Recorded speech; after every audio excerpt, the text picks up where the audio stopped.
Hi friends, ఇవాళ మన curry వచ్చేసి ఫిష్ ఫ్రై. తయారీ విధానం ఎలాగో చూద్దామా పదండి.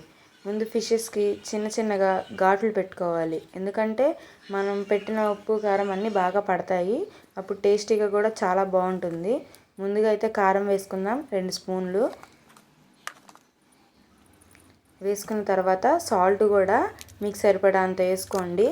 నెక్స్ట్ పసుపు కలర్ బట్టి వేసుకోవాలి. నెక్స్ట్ వచ్చేసి గరం మసాలా, జీలకర్ర పొడి, ఇది అల్లం వెల్లుల్లి పేస్ట్. మనం ఇంట్లో ఎప్పుడు స్టాక్ ఉంచుకుంటాము, బయట అంత టేస్ట్ బాగోదని చెప్పి మేమే తయారు చేసుకుంటాం. అల్లం వెల్లుల్లి పేస్ట్ కూడా సరిపడా, ఇంకా మీకు కొంచెం కావాలనుకుంటే ఇంకో స్పూన్ వేసుకోవచ్చు. నిమ్మకాయ కూడా చిన్న బద్ద సరిపోతుంది. నెక్స్ట్ అదంతా కలిపేసుకుందాము. బాగా ముక్కకు పట్టిద్ది, అందుకనే ఘాట్లు పెట్టాం మనం బాగా. ఇప్పుడు ఆ ఘాట్లు పెట్టిన ప్లేస్లో కూడా చక్కగా వెళ్ళిద్ది అనమాట. ఇప్పుడు అదంతా మనం తీసుకెళ్ళి ఫ్రై చేసేద్దాం. చూసారు కదా ఎంత బాగుందో, చూస్తుంటేనే నోరు ఊరిపోతుంది, తినాలనిపిస్తుంది. మీరు కూడా ఒకసారి ట్రై చేయండి, చాలా బాగుంటుంది. మీకు నచ్చినట్టయితే ప్లీజ్ లైక్, షేర్, సబ్స్క్రైబ్.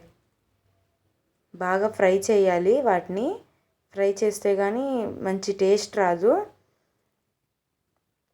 మనం అందుకే చిన్న చిన్నగా ఘాట్లు పెట్టింది. నూనె కూడా వెళ్ళి చక్కగా లోపల కూడా బాగా ఫ్రై అయ్యిద్ది అనమాట. చూసారు కదా చాలా బాగుంది. ఇప్పుడు ఇదంతా ప్లేట్లోకి షిఫ్ట్ చేసుకుందాము.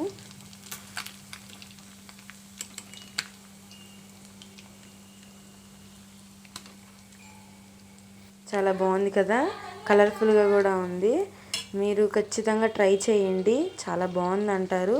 మీకు ఏమైనా రెసిపీ కావాలంటే కామెంట్ చేయండి, మేము ఖచ్చితంగా చేస్తాము, చేసి వీడియో పెడతాము. మేము ఇంత కష్టపడి చేస్తున్నాం కదా, మాకు ఒక్క సబ్స్క్రైబ్ చేయండి. మేము ఇంకేం కోరుకోం మీ దగ్గర నుంచి. Okay, please like, share and subscribe. Bye bye.